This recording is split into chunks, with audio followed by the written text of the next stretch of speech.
What's going on, everybody? Welcome back to Full Throttle Auto, and in today's video we're doing the back brakes on the Honda Accord.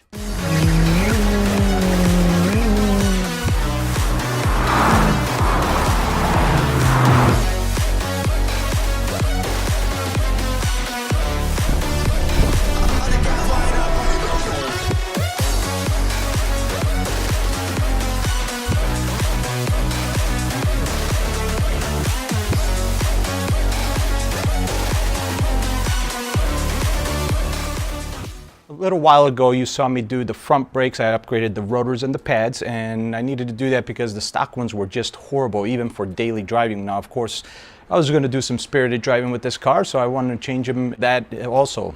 Since my last track day, my first track day, I basically wore out the back brakes. So those are gone, the pads are gone, the rotors need to be changed, and so we have new ones. So let's go ahead and go over what rotors we went with, what pads we got, and what tools we're going to need.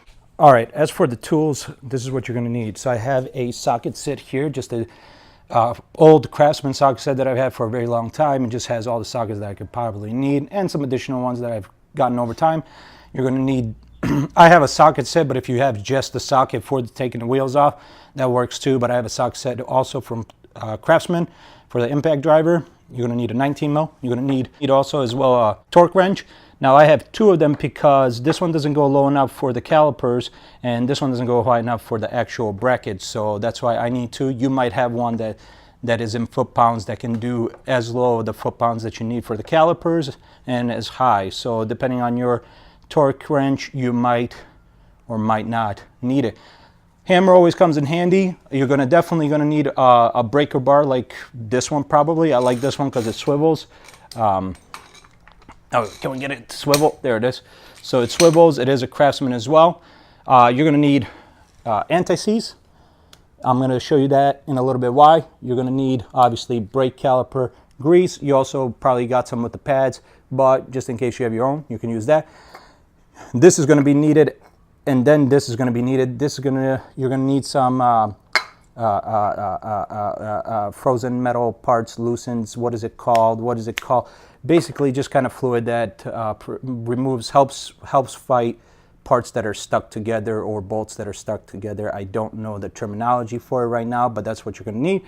Brake cleaner. However, you're not going to use it on the actual rotors themselves.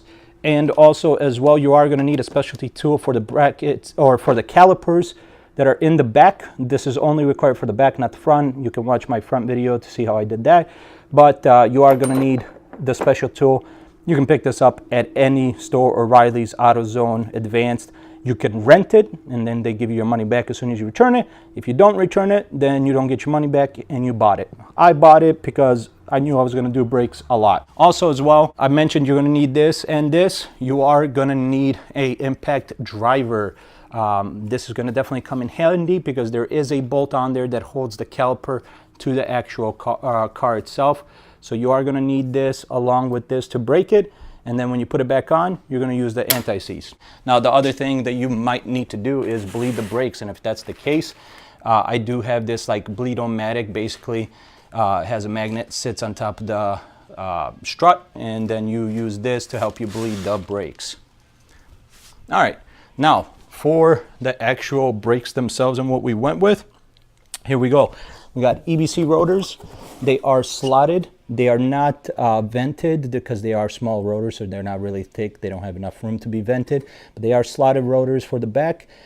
These are coated black, so you're not going to be using brake cleaner, mainly because you don't want to use the brake cleaner to remove that black. That's going to remove on its own, so don't worry about using that. And we have the Hawk High Performance Street carbon disc brake pads. These are the backs. Now you're going to see multiple ones. I am also doing the front, but since I already did a video on that, you don't have to see that. This is just for the back. So these are the brakes I'm using, and that's the number for them. Yeah, so we're going to go with that and that because, well, simply this car needs it.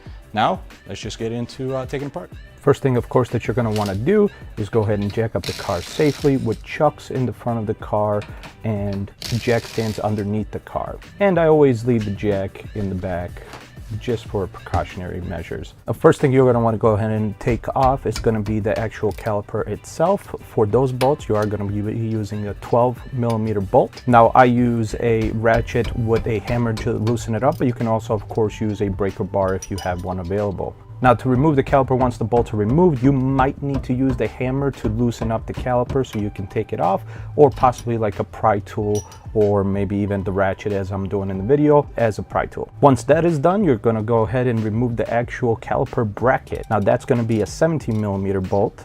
And of course, as you can see in this video, I'm not properly doing it. You're going to want to make sure to hang the caliper properly with like some kind of bungee cord or a caliper hanger or anything like that, just so that the caliper doesn't fall and then the line gets damaged. Once you go ahead and remove the caliper bracket, you're going to go ahead and have to remove the actual rotor. Now on the Honda Accord, there is a little screw that holds on the rotor. For this screw, you're going to want to go ahead and use an impact driver. Now, you can pick one anywhere. Of course, any tools that I'm using are going to be linked in the description below.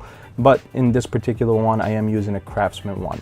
Once that screw is removed, you're of course going to remove the rotor, and then you want to make sure you clean off the hub so that way when you put on the new rotor, it sits as flush as possible. Once that's clean, go ahead and put on the new rotor and use NTCs for the screw to hold the rotor up, or if you got a new screw, of course use the NTCs on that as well. Once that's back on, you're going to go ahead and put the caliper bracket back on. Now the torque specs for the bracket caliper is going to be 80 foot-pounds. Now once that's done, what I like to do is grease up the actual pad brackets. I'm not sure what you want to call them, brackets or shims. I grease them up so that way that the pads themselves can slide fairly easily when on the car.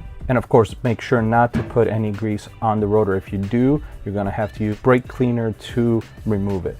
Once that's greased up, go ahead and put the actual pad back on. Now that that's done, we're going to go ahead and have to use that specialty tool for this caliper, and of course the other side as well. And we're going to have to move that piston back in before putting the caliper back on. Once the piston is fully moved in or moved back in, or however you want to call that or say that. Now the one thing I didn't mention here is of course you might have to grease up the pins for the caliper bolts. I didn't have to, mine felt really good. Obviously it is a good idea to do it every time you do this, but I didn't do it here, but you should do it just in case, just to make sure everything slides properly and functions properly. Go ahead and put the caliper back on and put the bolts on. Now these bolts are going to be 17 foot-pounds. Now that everything is put back on, go ahead and put the wheel on and go ahead and do the other side. Now the only reason you might not want to put the wheel back on right away, of course, is if you want to bleed the fluid, and it is a good idea to do that. Since I had to swap out my front calipers, I didn't do it at this moment. All right, and that's it for this video. I hope you guys did enjoy it. I hope it does help somebody do the brakes on these cars. They're not crazy hard. It just takes a little bit of time depending what kind of tools you have to use and stuff like that. Or if you have to make a trip to the store or not, and you know, that happens all the time to all of us. But if you did enjoy the video, make sure to hit that like button, subscribe if you did enjoy for more videos. If you didn't enjoy, hit that dislike, you know what to do, and tell me why. I'd like to know why you did not like the video. That's right, it's crazy, it's absurd. But maybe it'll help me get better and make you like it too. Now stay tuned for more videos. We are going, of course, as I said, we are going to track day. You might have or might have not have seen that video already. If you did, I hope you enjoyed it. And that's it for this one. I'll see you guys in the next one.